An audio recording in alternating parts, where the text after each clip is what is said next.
Okay, so ಎಲ್ಲರೂ ಹಾಗೆ ಈ ಸಂಕ್ರಾಂತಿಯ ಸುಗ್ಗಿ ಹುಗ್ಗಿಯನ್ನ ಆನಂದಿಸಿ ಆಹ್ಲಾದಿಸಿ ವಿಶೇಷವಾದಂತಹ ತಿಂಡಿ ತಿನಿಸುಗಳ ಸ್ಟಾಲ್ಸ್ ಇದೆ. ಏನೇನಿದೆ ಈಗಿನ ಮಾಡರ್ನ್ ಲೈಫ್ ಸ್ಟೈಲ್ ಅಲ್ಲಿ ನಮ್ಮ ಹಳ್ಳಿ ಜೀವನ ಹೇಗಿರುತ್ತೆ ಅನ್ನೋದನ್ನೇ ನಮ್ಮ ಮಕ್ಕಳು ಮರ್ತು ಬಿಟ್ಟಿದ್ದಾರೆ.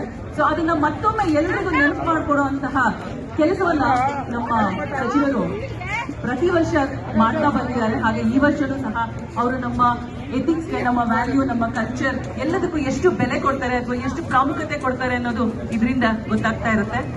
ಸೊ ಮಕ್ಕಳನ್ನ ಎನ್ಕರೇಜ್ ಮಾಡೋದಕ್ಕೋಸ್ಕರ ನಮ್ಮ ಗ್ರಾಮೀಣ ಶೈಲಿಯ ಕ್ರೀಡೆಗಳನ್ನ ಆಯೋಜಿಸಿದ್ದಾರೆ. ಹಾಗೆ ಗ್ರಾಮೀಣ ನೃತ್ಯಗಳನ್ನ, ಜನಪದ ನೃತ್ಯಗಳನ್ನ ಸಹ ಆಯೋಜಿಸ್ಕೊಂಡು ಬರ್ತಾ ಇದ್ದಾರೆ. ಸಾಕಷ್ಟು ತಂಡಗಳು ಹೋದ ವರ್ಷ ತುಂಬಾ ಚೆನ್ನಾಗಿತ್ತು. ಹಾಗೆ ಈ ವರ್ಷಕ್ಕೂ ಸಹ ಸಾಕಷ್ಟು ತಂಡಗಳು ನಮ್ಮೊಂದಿಗೆ ಅವರ ಪ್ರತಿಭೆಯನ್ನ ತೋರಿಸೋದಕ್ಕೆ ಬಂದಿದ್ದಾರೆ. ಅವರೆಲ್ಲರಿಗೂ ಸಹ ನಾವು ಹೃತ್ಪೂರ್ವಕವಾದಂತಹ ಸ್ವಾಗತವನ್ನ ಬಯಸ್ತಾ ಇದ್ದೀವಿ. ಹಾಗೆ ಅವ್ರ ಜೊತೆ ಬಂದಿರುವಂತಹ ಪೋಷಕರು ಮಕ್ಕಳನ್ನ ಸ್ಟೇಜ್ ಮೇಲೆ ನೋಡಿ ಕಣ್ ತುಂಬಿಕೊಂಡು ಖುಷಿ ಪಡಕ್ಕೆ ಬಂದಿರುವಂತ ಎಲ್ಲ ತಂದೆ ತಾಯಂದಿರು, ಪ್ಯಾರೆಂಟ್ಸ್ಗೂ ಸಹ ನಮ್ಮ ಕಡೆಯಿಂದ ಸ್ವಾಗತ.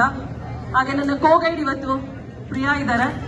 So looking beautiful in Har attire, Desi attire. So I welcome my co-guide Priya also. Welcome Priya.